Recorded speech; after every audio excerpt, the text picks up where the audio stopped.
Bizni qadrdonimiz ukamiz yaxshi suhbatdosh, keyin ko'rsatuvlarda bir suhbatga ham taklif qilamiz Shuhratni. Rahmat. Bitta chiroyli talona bilan nihoyasiga yetkazamiz. O'zinglarni ehtiyot qilinglar. Kun davomida xayrli, baraka, yaxshi kayfiyat sizlarni tark etmasin. Sog' bo'linglar.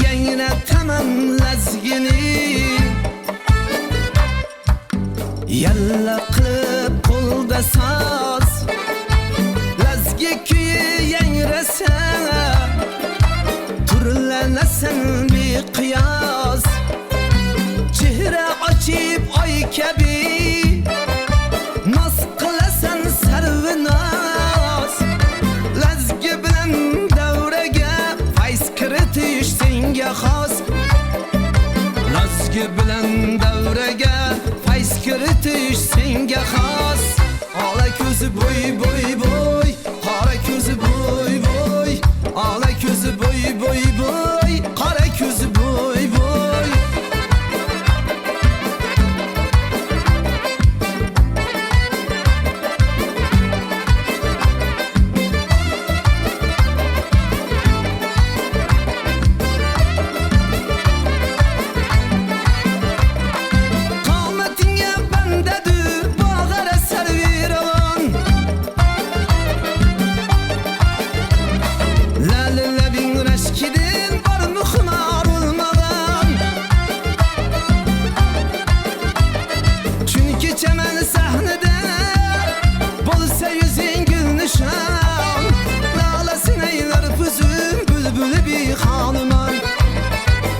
Sineyler füzün bülbülü bir hanıman ala köz boy boy boy kara köz boy boy ala köz boy boy boy kara köz boy boy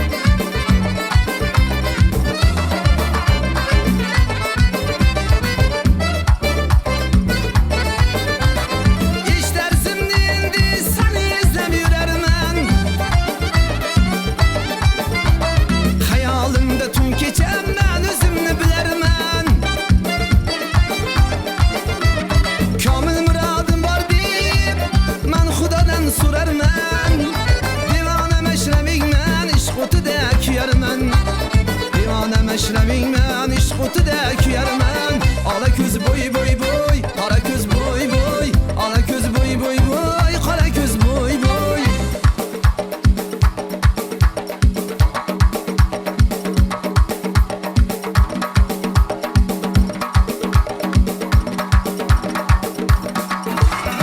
Kametinge bendedir ballara serviravan